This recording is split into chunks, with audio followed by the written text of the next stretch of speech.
10,000 টকা দিম বুলি কৈ হিমন্ত মামাই গছপুলি ৰুৱাই কি নাটক ৰচনা কৰিলে এইখন।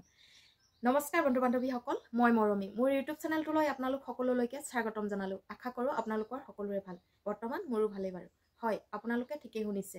10,000 টকাকৈ দিম বুলি গছপুলি ৰুৱাই মামাই এইখন কি নাটক ৰচনা কৰিলে। ইমানখিনি কৰাৰ পাছতো 2 বছৰ 3 বছৰ পাৰ হৈ গ'ল। 10,000 টকাটোৰ কাৰণে অপেক্ষা কৰি এতিয়া লাষ্ট মুহূৰ্তত হিমন্ত মামাই পুনৰ এটা চাল খেলিছে। সেই চালটো আপোনালোকে গম পাইছেনে বাৰু?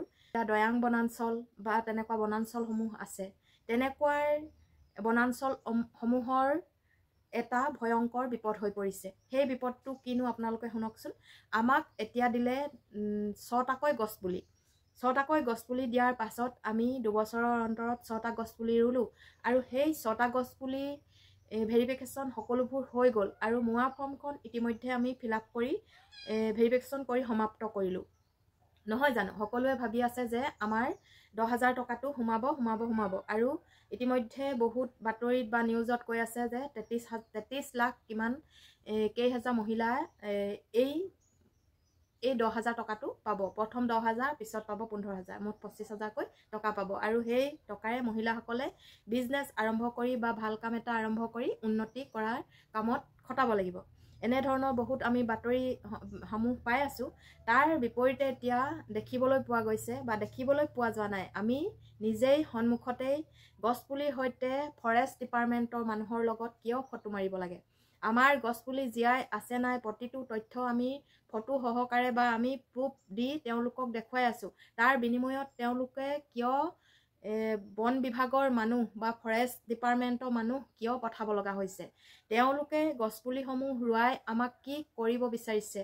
শুদ্ধ কথাটো বা সত্য কথাটো প্ৰকাশ কৰি দিয়াটো কিন্তু দৰকাৰ আছিল বা উচিত আছিল। কিন্তু আমাৰ যদি গছপুলিসমূহ ডাঙৰ হোৱাৰ পাছত ফৰেষ্ট ডিপাৰ্টমেণ্টৰ আণ্ডাৰত থাকে বা ফৰেষ্ট ডিপাৰ্টমেণ্টে দখলী স্বত্ব হিচাপে আমাক যদি সেই গছজোপাৰ একো অধিকাৰ ল'বলৈ নিদিয়ে বা 10,000 পইচা দিছোঁ 15,000 পইচা দিছোঁ বুলি গছজোপা তেওঁলোকৰ আণ্ডাৰত থাকে, তেনেহ'লে আপোনালোকে কি কৰিব? আপোনালোকৰ মতামতসমূহ জনাবৰ বাবে মই মোৰ চেনেলটোৰ যোগেৰে এই কথাকেইটা ক'লোঁ আৰু আপোনালোকৰ মতামতসমূহ অতিকৈ প্ৰয়োজন। কাৰণ 10,000 কাৰণে আমাৰ বহুতো মহিলাৰ হাৰাশাস্তি হৈছে আৰু 10,000 কাৰণে বহুতো মহিলাই আশা কৰি আছে যে পইচা কেইটকামান পাম, গোটত সোমাম। আৰু যিসমূহ গোটত নাই সেই সকলো মহিলাকো সাঙুৰি তেওঁলোকে ল'বলৈ ক'লে আৰু যিসকল গোটত নাই তেওঁলোকৰো নামসমূহ আচলতে লোৱা হৈছিল বা দিয়া হৈছিল। গছপুলিসমূহো দিছে, স্কুলৰ হৈ দিছে, নামঘৰ হৈ দিছে, অংগনবাদী হৈ দিছে, সকলো ধৰণৰ মানুহক তেওঁলোকে গছপুলি বিতৰণ কৰিবলৈ দিছিলে।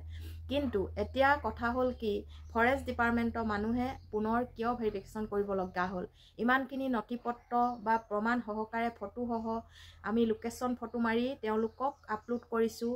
সকলো ধৰণৰ তথ্য পোৱাৰ পাছতো আকৌ দুনাই ফৰেষ্ট ডিপাৰ্টমেণ্টৰ মানুহ আহি ভেৰিফিকেশ্যন কৰাটোক লৈ আচলতে অকণমান কিবা এটা সন্দেহ হৈছে। কি সন্দেহ হৈছে আপোনালোকে হয়তো ভালকৈ খুলি নকলেও বুজি পাইছে, আৰু যিসকলে বুজি পাইছে তেওঁলোকে নিশ্চয় কমেণ্ট কৰি কমেণ্ট বক্সত জনাব বুলি আশা ৰাখিলোঁ। আৰু মই নেক্সট ভিডিঅ'ত আপোনালোকক আৰু কিছুমান কথা ক'ম। আৰু এতিয়া ইমানতে মোৰ ভিডিঅ'টো সামৰণি মাৰিছোঁ। আৰু মোৰ কথাকেইটা যদি ভাল লাগিলে তেন্তে লাইক, কমেণ্ট আৰু শ্বেয়াৰ কৰিবলৈ নাপাহৰিব। আৰু যিসকলে নতুনকৈ চাইছে তেওঁলোকে চেনেলটো ছাবস্ক্ৰাইব কৰি কাষতে থকা বেল আইকনটো ক্লিক কৰি দিবলৈ নাপাহৰিব। ধন্যবাদ।